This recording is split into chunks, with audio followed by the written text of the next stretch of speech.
केवल सच्चे भक्त की आंखों में होती है।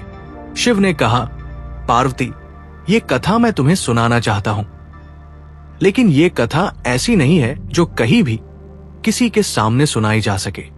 ये कथा सुनने के बाद जो भी इसे सुनता है वो अमर हो जाता है, इसलिए इसे किसी अन्य जीव के कान नहीं सुनने चाहिए।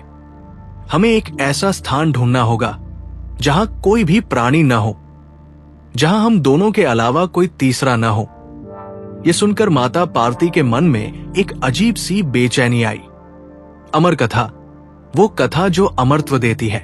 उन्हें लगा जैसे वर्षों की प्रतीक्षा आज पूरी होगी। लेकिन एक एकांत स्थान, हिमालय विशाल था, कोना कोना जीवन से भरा था।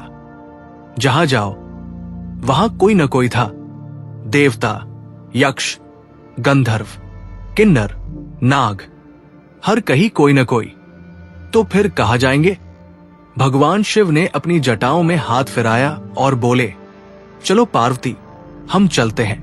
और फिर शुरू हुई वह यात्रा जिसके निशान आज भी हिमालय की गोद में अंकित है।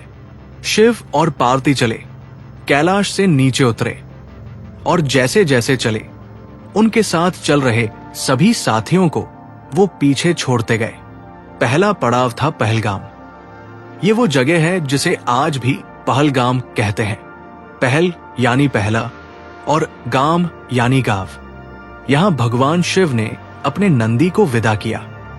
दोस्तों, जरा सोचिए, नंदी, शिव का सबसे प्रिय साथी, वो बैल जो कभी शिव से अलग नहीं हुआ था, जो हर युद्ध में साथ था, हर ध्यान में साथ था।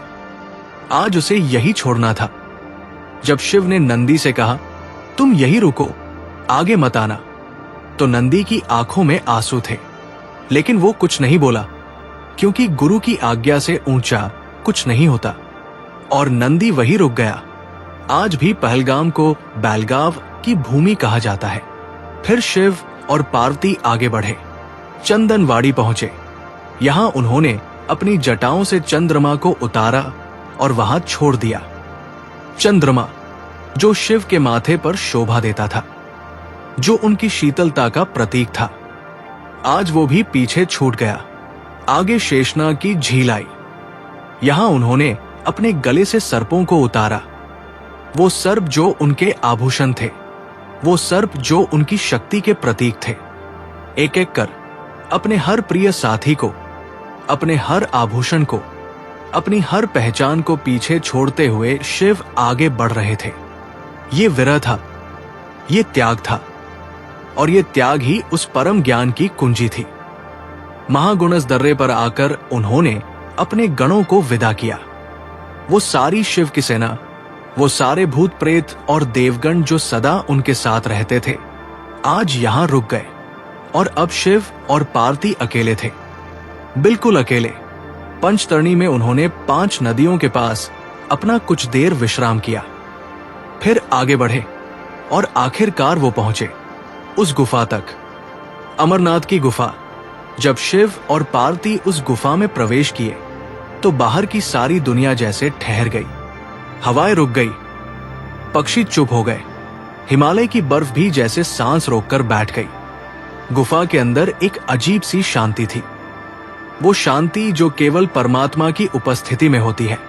भगवान शिव ने पहले गुफा के चारों ओर अग्नि प्रज्वलित की।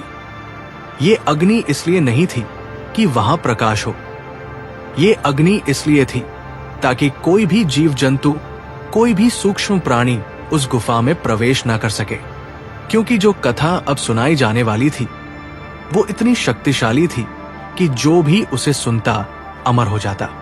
माता पार्वती ने शिव के सामने बैठकर अपनी आंखें बंद कर ली और शिव ने शुरू की वो कथा, अमर कथा, वो कथा जो शब्दों से नहीं ऊर्जा से बनी थी, वो कथा जो ज्ञान नहीं अनुभव था, वो कथा जो सुनाई नहीं जाती अनुभव की जाती है। शिव की आवाज गूंज रही थी उस पत्थर की गुफा में। हर शब्द एक लहर था, हर वाक्य एक झंझावात, हर श्लोक एक दिव्य ज्वाला। पार्वती सुन रही थी, ध्यान से, पूरे समर्पण से। उनकी आंखों में आंसू थे, आनंद के आंसू, लेकिन दोस्तों, यहीं से कहानी में एक ऐसा मोड़ आता है जो आपको चौंका देगा। जब शिव कथा सुना रहे थे तो माता पार्वती को नींद आ गई। हाँ, आपने सही सुना, माता पार्वती को नींद आ गई।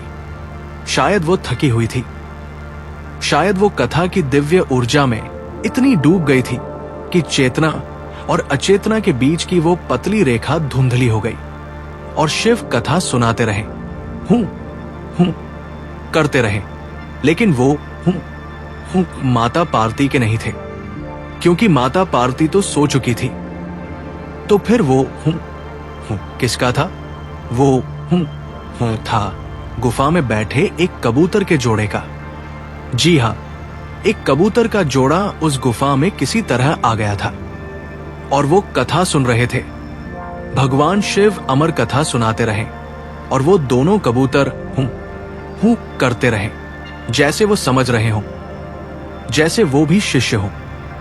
और जब कथा पूरी हुई तो शिव ने देखा माता पार्वती सो रही थी और वो दो कबूतर उनकी आंखों के सामने थे। शिव का चेहरा गंभीर हो गया, लेकिन क्रोध नहीं आया उन्हें, क्योंकि शिव तो महादेव है और महादेव का हृदय समुद्र की तरह विशाल है।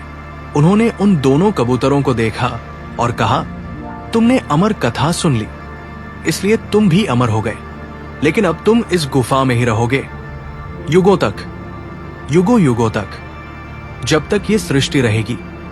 और कहते हैं कि वो दोनों कबूतर आज भी उस गुफा में हैं। आज भी अमरनाथ की यात्रा पर जाने वाले भक्त उन कबूतरों को देखते हैं, और जब वो कबूतर दिखते हैं तो लोग समझते हैं कि ये शुभ संकेत है, ये दर्शन है, ये साक्षात शिव का आशीर्वाद है। अब दोस्तों, एक और रहस्य की बात करते हैं। उस गुफा में जिस स्थान पर शिव ने पार्वती को अमर कथा सुनाई, उसी स्थान पर हर साल एक चमत्कार होता है।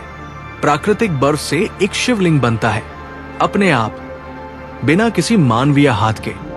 छत से पानी टपकता है, वो पानी नीचे जमता है और धीरे धीरे महीनों के दौरान एक शिवलिंग का आकार लेता है। ये शिवलिंग श्रावण मास में अपनी पूर्ण ऊंचाई पर होता है और उसी समय श्रद्धालु वहां पहुंचते हैं। क्या आप जानते हैं कि ये शिवलिंग चंद्रमा के साथ बढ़ता और घटता है? जी हाँ, जैसे जैसे चंद्रमा बढ़ता है, शिवलिंग बड़ा होता जाता है, और जैसे जैसे चंद्रमा घटता है, शिवलिंग छोटा होता जाता है। ये विज्ञान नहीं समझा सकता, ये कोई इंसानी योजना नहीं है, ये है शिव की लीला। ये है प्रकृति का वो अद्भुत संदेश जो कह रहा है, मैं हूं, मैं यहां हूं। लाखों भक्त हर साल ये देखते हैं और आंखों में आंसू लिए लौटते हैं।